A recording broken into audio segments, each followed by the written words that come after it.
የዳነ ሰው እንዴት ይኖራል? የዳነ ሰው እንዴት ነው መኖር ያለበት? እስካሁን ድረስ የተነጋገርነው መዳን ላይ ነበር። አሁን ደግሞ የዳነ ሰው እንዴት ይኖራል ካላችሁ እንግዲህ የዳነ ሰው ወይም ልጅነት ያገኘ ሰው ዳግም የተወለደ ሰው የመጀመሪያ የእግዚአብሔርን ቃል ዕለት ዕለት ይመገባል። ምክንያቱም ሰው በእንጀራ ብቻ አይኖርም በእግዚአብሔርም ቃል ጭምር እንጂ ብሎ ጌታ ኢየሱስ ክርስቶስ በማቴዎስ ወንጌል ላይ እንዳስተማረ የዳነ ሰው በሆዱ አይኖርም፣ በሆዱ አያድርም።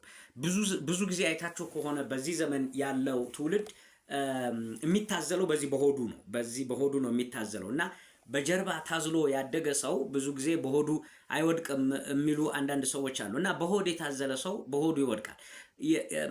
ሰው የወደቀው በሆዱ ምክንያት ነው። ጌታ ኢየሱስ ክርስቶስም ወደዚህ ምድር ሲመጣ የተፈተነው አንዱ ፈተና የቀረበለት ይህንን ድንጋይ ዳቦ አድርገህ ብላ ነው። ጌታ ኢየሱስም የመለሰው መልስ ደግሞ ከእግዚአብሔር ቃል ጠቅሶ ሰው በእንጀራ ብቻ አይኖርም በእግዚአብሔርም ቃል ጭምር እንጂ ይላል። የዳነ ሰው የመጀመሪያ ትኩረቱ፣ ፎከሱ፣ አላማው፣ አጀንዳው ምኑ እንጀራ ብቻ አይደለም። በቃ ምኞቱ ሁሉ አላማው የሚኖርለት ህይወት፣ የሚጓጓለት ህይወት፣ እየኖረለት ያለው ህይወት የዳነ ሰው ከሆነ ለእንጀራ አይደለም የሚኖረው። እንጀራ መብላት ጥሩ ነው። ለእንጀራ መኖር ግን እርግማን ነው። እንጀራ መመገብ ጥሩ ነው፣ እንደገናም ሰርቶ ማግኘት ጥሩ ነው። ግን ለእንጀራ ብቻ ማገልገል ደግሞ ትልቁ እርግማን ነው። ምክንያቱም እንጀራ ያልዳነም ሰው ሊበላ ይችላል፣ ያልጸለየም ሰው ሊበላ ይችላል። የዕለት እንጀራችንን ስጠን የማይለው ሰው ሁሉ እንጀራ ይበላል። እንደውም ከኛ በተሻለ መብላት የሚችሉ ሰዎች እነሱ ናቸው፣ ያልጸለዩ ሰዎች ናቸው። ስለዚህ የዳነ ሰው ባህሪ ምንድን ነው ካልን በቃሉ ሁል ጊዜ ይመገባል፣ ቃሉን ይናፍቃል፣ ቃሉን ይራባል፣ የቃሉ ተጠሚ ይሆናል፣ ለቃሉ ትልቅ ስፍራ ይሰጣል። ይሄ ትውልድ ትልቁ ችግሩ ምንድን ነው? የዚህ ትውልድ መቀንጨር ቢባል ለእግዚአብሔር ቃል ቦታ አለመስጠት ነው።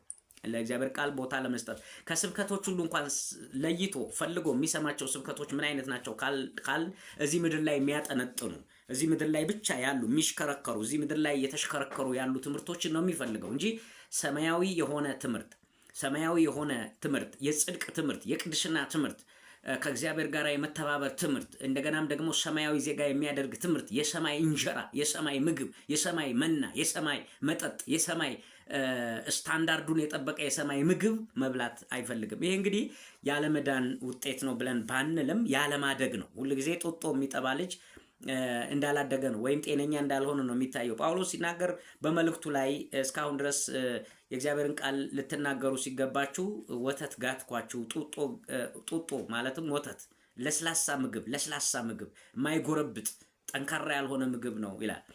ጠንካራ የሆነ ምግብ ምንድነው ካል ሰው ከጸጋው ቃል ይልቅ ወደ ጽድቅ ቃል ያዘነብላል። ወደ ጽድቅ ቃል ማለት ነው ከእግዚአብሔር ጋራ ወገን ወደሚያደርገው ወደ የጽድቅ ቃል እናልፋለን። እንግዲህ የዳነ ሰው ምንድነው ስንል በየዕለቱ የእግዚአብሔርን ቃል መመገብ ይፈልጋል። ዕለት ዕለት የእግዚአብሔርን ቃል ልቡን በማስፋት ጊዜ በመስጠት ሰዓት በመስጠት የእግዚአብሔርን ቃል ያጠናል። እንዳልኳቸው የእግዚአብሔር ቃል በቤተሰብ እንደሚወረስ አውሊያ ዘሎ ጉብ የሚል አይደለም። አውሊያ ነው ዝም ብሎ ቤተሰብ ጠቅሶ መጥቶ ጉብ የሚለው። የእግዚአብሔር ቃል ይጠናል፣ የእግዚአብሔር ቃል ይመረመራል፣ የእግዚአብሔር ቃል ይሸመደዳል፣ የእግዚአብሔር ቃል ይሰላሰላል። ኢያሱን እንደዛ ነው ያለው እግዚአብሔር። ወደ ቀኝም ወደ ግራም አትበል፣ የዚህን የሕግ መጽሐፍ በአፍህ አይለይ፣ አሰላስለው፣ ጠብቀው፣ አውጀው፣ ተናገረው። የምናውጀው ዕለት ዕለት በሕይወታችን ላይ የምናውጀው አጀንዳችን የሆነ መታወቂያችን የሆነ ምግባችን የሆነ መጠጣችን የሆነ ኑሯችን የሆነ ምልልሳችን የሆነ ሁልጊዜ የምናጠናው የምናሰላስለው ጊዜ ወስደን የምናጠናው መሆን አለበት። የእግዚአብሔር ቃል ዝም ብሎ ሸምድዶ አይሰበክም አይደለ? ወይም ደግሞ የሆነ ተሰምቶ አይሰበክም። በጣም የሚጠና የሚመረመር ነው። በጴጥሮስ መልእክት ላይ እየመረመሩ ይህንን የመዳን ቃል ወይም ይህንን የመዳን ትምህርት እየመረመሩ ያገኙት እንደሆነ ነቢያት ብዙ ጊዜ እንደመረመሩት ይህንን መዳን ይናገራል እና መመርመር ያስፈልጋል። የሚመረመር ነው። ቆላስይስ ምዕራፍ 3 ቁጥር 16 ላይ እንደዚህ የሚል ቃል እናገኛለን። ቆላስይስ ምዕራፍ 3 ቁጥር 16 ላይ እንደዚህ ብሎ ይናገራል ቃሉ። ቁጥር 16 ላይ እንደዚህ ነው የሚለው፣ የእግዚአብሔር ቃል በሙላት ይኑርባችሁ ይላል። የማን ቃል? የእግዚአብሔር ቃል በሙላት ይኑርባችሁ።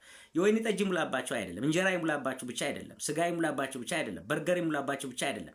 አንዳንድ ሰው ምግብ የሞላው ግን የእግዚአብሔር ቃል የሌለው ሰው ሆኖ እናገኛለን። የእግዚአብሔር ቃል በሙላት ይኑርባችሁ ይልና በጥበብ ሁሉ እርስ በራሳችሁ አስተምሩ፣ ገስጹ።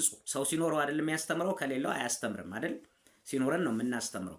አስተምሩ፣ ገስጹ፣ በመዝሙርና በዝማሬ በመንፈሳዊ ቅኔ በጸጋው በልባችሁ ለእግዚአብሔር ዘምሩ ይላል።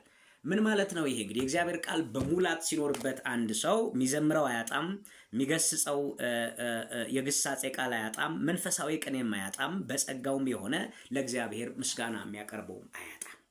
ያለበለዚያ ግን ባዶ ነው የሚሆነው። ታውቃላችሁ፣ ሰው ያልተሞላውን እንዴት ብሎ ይኖራል? ስለዚህ የእግዚአብሔር ቃል በሙላት ይኖርባችሁ ነው የሚለው። የዳነ ሰው የእግዚአብሔር ቃል በሙላት ይኖረዋል። ሁለተኛ የዳነ ሰው ምንድን ነው እንዴት ነው የሚኖረው ካላችሁ በህይወት ለመኖር ወይም ለመንፈሳዊ ህይወትም ያለማቋረጥ ስለ ምድር ሊሆን ይችላል፣ ስለ እግዚአብሔር መንግስት ሊሆን ይችላል፣ ስለ ቤተ ክርስቲያን ሊሆን ይችላል፣ ስለ ትውልድ ሊሆን ይችላል፣ ስለ ወንጌል ሊሆን ይችላል፣ ስላልዳኑ ሰዎች ሊሆን ይችላል፣ ስለ መንግስቱ ስራ ሊሆን ይችላል፣ ስላልተፈጸመው የእግዚአብሔር ቃል ትንቢት ሊሆን ይችላል። ብዙ ያልተፈጸሙ የእግዚአብሔር ቃል ትንቢቶች አሉ። በነገራችን ላይ ትንቢት ሁሉ የተፈጸመ ትንቢት አለ፣ ያልተፈጸመ ትንቢት አለ። የዘነበ ዝናብ አለ፣ ያልዘነበ ዝናብ አለ እንደማለት ውሰዱት። ስለዚህ ያልተፈጸመው ትንቢት የቱ ነው? ያልተፈጸመው ትንቢት ሞትና ጭንገፋ የሌለበት ሰው ከአንበሳ ጋር አብሮ የሚቀመጥበት አንበሳ ከፍየሎች ጋር አብሮ የሚቀመጥበት፣ ሕፃን ከእባብ ጋር አብሮ የሚቀመጥበት፣ ሰዎች የጦር ዕቃቸውን ወደ ማረሻ ወደ ማጭድ የሚቀይሩበት ያልተፈጸመው ትንቢት እግዚአብሔር ሁሉን የሚገዛበት እግዚአብሔር ሁሉን የሚያስተዳድርበት መንግስት ይመጣ ዘንድ ይጸልያል፣ ይማልዳል፣ ይጮሃል።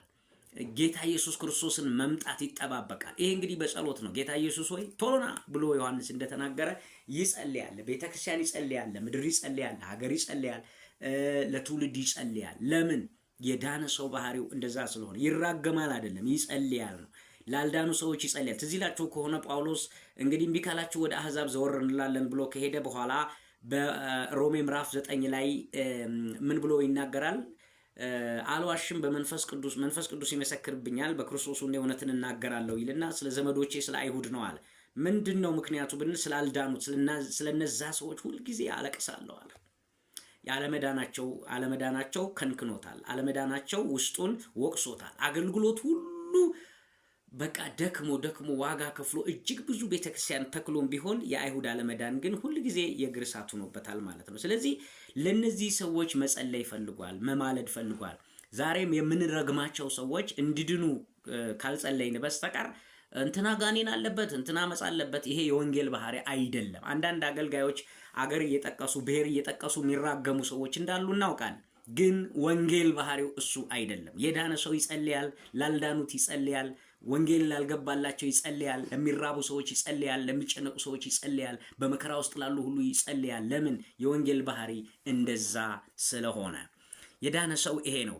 ፊልጵስዩስ ምዕራፍ 4 ቁጥር 4 ላይ ይሄንን ቃል ነው እንግዲህ የሚናገረው። ምዕራፉን ማውጣት ትችላላችሁ።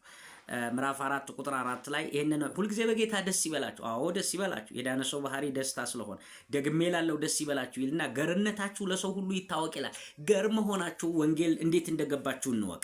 ገርነት የላችሁም እኮ ወንጌል እንደገባችሁ እንድናውቅ ይሄ ሰው ድኗል ብለን ለማለት እኮ ገርነት ከውስጣችሁ ከሌለ እንዴት እንወቅ? ባህሪ የሰው ባህሪ ማንነቱን ነው የሚገልጠው አይደለ? የሰው ባህሪ አዳምም እንስሶቹን ሁሉ ስም አወጣላቸው ይላል። አንበሳን አንበሳ፣ እባብን እባብ፣ ነብርን ነብር። አሁን እኮ ብዙ ሰዎች የዳኑ ናቸው ብለን እንዳንል እንኳን ባህሪያቸው እንደ ሌላ ነው የሚገለጠው፣ እንደ አውሬ ነው የሚገለጠው። እና ገርነታችሁ በሰው ሁሉ ይታወቅ ይላል። መዳናችሁ ይታወቅ፣ ገርነታችሁ ይታወቅ፣ ጌታን ማግኘታችሁ ይታወቅ ነው የሚለው። ይሄ ገርነታችሁ ለሰው ሁሉ ይታወቅ ይላል። ጌታ ቅርብ ነው ይላል። ጌታ ቅርብ ነው በነገር ሁሉ ይልና በጸሎትና በምልጃ ይላል። በጸሎትና በምልጃ ለማን ነው የምንጸልየው? ለማን ነው ምን ማልደው የሚለውን ማየት አለብን አይደል እንዴ? ለማን ነው የምንጸልየው? ለማን ነው ምን ማልደው? ከምልጃ ጋር በእግዚአብሔር ዘንድ አስታውቁ እንጂ በአንዳች አትጨነቁ ይላል። አይምሮን ሁሉ የሚያልፍ የእግዚአብሔር ሰላም በክርስቶስ ኢየሱስ እናንተን ይጠብቃልና ይላል። እንግዲህ ለማን ነው ምን ማልደው? ለማን ነው የምንጸልየው የሚለውን እንደ ክርስቲያን እንደ ዳነ ሰው ቆም ብሎ ማሰብ ግድ ይለናል ማለት ነው። ሌላው ቀጥሎ የእግዚአብሔርን ማንነት አውቆና አምኖ በመቀበል ለማንነቱ ራስን በማስገዛት ለራሱ ለእግዚአብሔር ብቻ ባሪያ በመሆን ሰው ለተገዛበት ነገር ለዚያ ባሪያ ይሆናል ይላል። የዳነ ሰው ምንድነው የሚያደርገው? ከዳነ በኋላ ስንል ለእግዚአብሔር ራሱን ያስገዛል። ከእግዚአብሔር ጎን ሌላ የሚያሰልፈው ነገር የለውም። ከእግዚአብሔር ጋር ሌላ የሚያመሳስለው ነገር የለውም። ለእግዚአብሔር ብቻ ራሱን ያስገዛል። ሰው ለተገዛበት ነገር ለዛ ባሪያ ነው ይላል። ባሪያ ደግሞ የራሱ የሆነ መብት የሌለው መብቱን የተነጠቀ መብቱ የተወሰደበት መብቱን ባለቤቱ ብቻ የሚበይንለት ወደዛ ሂድ ወደዚህ ና ብሎ የሚለው ማለት ነው። የራሱ የሆነ ማንነት፣ ፈቃድ፣ እውቀት፣ ጊዜ የሌለው እግዚአብሔር ብቻ በፈቃዱ ላይ የሚሰለጥንበት ማለት ነው። እግዚአብሔር በፈቃዱ ላይ የሰለጠነበት ያዳነው የሰለጠነበት ያዳነው የተሞገሰበት ያዳነው የከበረበት ያዳነው ከፍ ከፍ ያለበት ያዳነው ጌታ በላዩ ላይ የሚታይበት። ምክንያቱም በጉ በጽዮን ተራራ ቆሞ አየሁት ነው የሚለው። የጽዮን ተራራ ማን ነው? በጉ በጽዮን ተራራ ከቆመ እኛ የጽዮን ተራራ ከሆን በጉ ደግሞ ያዳነን ነው ያዳነን ነው። የእግዚአብሔር ተራራ በተራሮች ራስ ላይ ጸንቶ ይቆማል ይላል። የእግዚአብሔር ተራራ ክርስቶስ በተራሮች ሲል በታላላቅ በምናከብራቸው በተወደዱ ሰዎች ራስ ላይ ይቆማል። እና ታዲያ የዳነ ሰው ምንድነው? ለተገዛበት ለአምላኩ ብቻ እየተገዛ ይኖራል። የገዛን ማን ነው? የሚገዛን ማን ነው? ፈቃዳችን የሰጠነው ለማን ነው?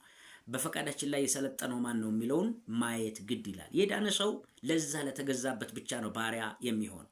ባሪያ ከጌታው ውጪ የራሱ ፈቃድ እንደሌለው ሁሉ ባሪያ ጌታው ካሰናበተው እስኪያሰናብተው ድረስ ለጌታው ባሪያ ሆኖ እንደሚኖር ጆሮውን እንደሚበሳ ሁሉ ለተገዛንበት ለክርስቶስ ለተገዛንለት ለክርስቶስ ገዣችን ለሆነው ለክርስቶስ ለዚያ መገዛት ማለት ነው። እንግዲህ የዳነ ሰው ኑሮ እንደዛ ነው። አንዳንድ ጊዜ ለጌታ መገዛት ማለት ቸርች መሄድ ማለት አይደለም። ለጌታ መገዛት ማለት ሁሉ ጊዜ ቸርች ባለማቋረጥ መሄድ መምጣት መሄድ ማለት አይደለም። የፈቃዱን ሚስጥር በመረዳት ለፈቃዱ ሚስጥር የሚሆነውን የጊዜውን ትምህርት የጊዜውን ቃል በመቀበል በጊዜው ለጊዜው መኖር መጀመር ነው። ይሄ ነው እንግዲህ ለእግዚአብሔር መገዛት ማለት ደግሞ ለእግዚአብሔር መገዛት ማለት እርም የሆነን ነገር ማስወገድ ነው። ለእግዚአብሔር መገዛት ማለት በመጽሐፍ እንደተረዳ ነው በሚበላና በሚጠጣ ነገር ብቻ ራስን በማታለል ወይም ደግሞ በሚበላና በሚጠጣ ነገር ራስን በመለወጥ የጌታን ማዳን አለመተው ነው።